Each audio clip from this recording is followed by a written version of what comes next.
Market रे जितेबेले आलूर अभाव देखागला सेतेबेले जना पड़ला जे प्रकृत में आलूर डिमांड केते। जेमती गोटे बेस्ट फ्रेंड आपण पाखे सब बेले थिबो आम ता भैल्यू बुझी पार नथबा, किंतु जेतेबेले से किछि दिन पई एब्सेंट हो जाउछंती बा कुआडे गोटे पळौछंती किछि दिन पई आमे सेतिक बेले फील करूछन जे तांकर आवश्यकता हमर जीवन रे प्रत्येक मुहूर्त रे केते अछि। सेमती का आलू आलू प्रत्येक परिवार रे सबु दिनिया गोटे तरकारी रे मिसुवा गोटे परिवार, तेणु आलूर डिमांड से बहुत अधिक। एमती प्राय कौन सी तरकारी नाही बा बहुत कम एमती तरकारी थी जो थे कि आलू दरकार ना, सबुथिरे आलूर आवश्यकता अच्छे। आपण आलूदम, आलू पनीर, आलू मटर, आलू कोबी, आलू आलू आलू सबुथिरे आलू। तेणु से आम प्रत्येक दिन किसी किणु न करूँ आलू ही किणु। साधारणतः आम कौन करूँ ना आलूर चोपाटा को फोपाड़ दो, आलूर चोपा को कहीं खाऊना, तरकारी पड़ता खोल दौरान, किंतु आलूर चोपारे बहुत परिमाण में फाइबर अच्छी जोटा कि आम बहुत दरकार। गट हेल्थ फाइबर बहुत आवश्यकता अच्छी, से बहुत सारा डाक्टर फरेन रे मुझे देखी, फरेन रे से मैंने आलू चोपा को एडवाइस करते खायापी। आलू चोपा खाइले कन्स्टिपेशन दूर हम, कारण ए बहुत फाइबर अच्छी, कन्स्टिपेशन फाइबर आवश्यकता बहुत अच्छी। तेणु आलू को खाइबा ता संगे चोपाटा को चोबई चोबई आम जदि खाइबा ताहले पेट पाई भी बहुत भल, आउ आमर कन्स्टिपेशन को एटा दूर करिवो।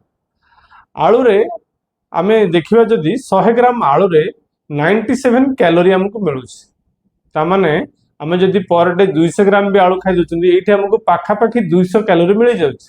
तापर हमर अन्य तरकारी अछि, भात अछि, डाली अछि, रोटी अछि। तो आलू आमको एनर्जी दउछि, पर्टिकुलरली एटा गोटे कार्बोहाइड्रेट रिच फूड। आलू हमको एनर्जी दिए, एथिरे बहुत कम परिमाण रे प्रोटीन अछि आ फैट नाही। एथिरे विटामिन्स देखिया गले विटामिन सी अछि, विटामिन बी भी अछि, लेकिन एथिरे प्रचुर परिमाण रे अछि कोन मिनरल्स। मिनरल्स माने कैल्शियम अछि, फास्फोरस अछि, पोटासियम अछि, मैग्नीशियम अछि, जिंक अछि, आयरन भी अछि। तो से जो आम जो मिनरल्स गुड़ा आम शरीर पर बहुत दरकार।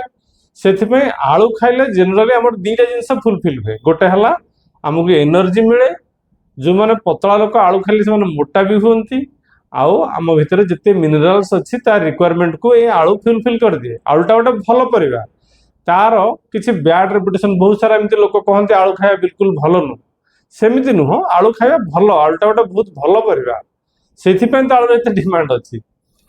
तो जो मैंने पतला लोक, जो मैंने जनरली फिजिकल वर्क बहुत कर शारीरिक परिश्रम कर, जो मान डेली बहुत कैलोरी दरकार, कैलोरी जो मैंने बहुत बर्न कर आलू निहात दरकार। जदि सेमती आम देखा जो मान कैलोरी बर्न होनी, तार अर्थ जो मैंने सिटिंग जॉब कर, जो मान सेडेंटरी लाइफ, जो मान फिजिकल वर्क एते नाही, जो मान डायबिटीज अच्छी, आउ जो मैंने मोटा बा तांकर हाइट अनुसार ओजन अधिक, आउ जदि से माने ओजन कमेबा चाहछंती ताहले जेते संभव आमे आलू को अवॉइड करिबा। केतटा डिजीज की छाड़ देले आलू समस्त भल। डायबिटीज लोकन को आलू खाइबा को एइथे मना करा जाए, कारण आम अजाणतर आम 200-250 ग्राम पर डे आलू खाइदो, जानी पारुना एई आलूटा हमको पाखापाखी 300 कैलोरी दे देलानी। आउ से जनरली डायबिटीज पेशेंट को अवॉइड करूँ स्ट्रिक्टली आलू खायापी। माटी तल जिनस भी से मना करा जाए, कारण से बहुत कार्बोहाइड्रेट थाए बोली। आउ जो मिनरल्स रहा, विटामिन्स रहा, से अन्य खाद्य मिल जापर, से आम जनरली अवॉइड करूँ। से जहाँ हो आलूर डिमांड मार्केट रे बहुत अधिक, आम परिवार मानक प्रत्येक दिन आलूर आवश्यकता बहुत अच्छी। तेणु आलू गोटे भल परिवा एवं ताको आम डेली खाइबा भी निहात दरकार।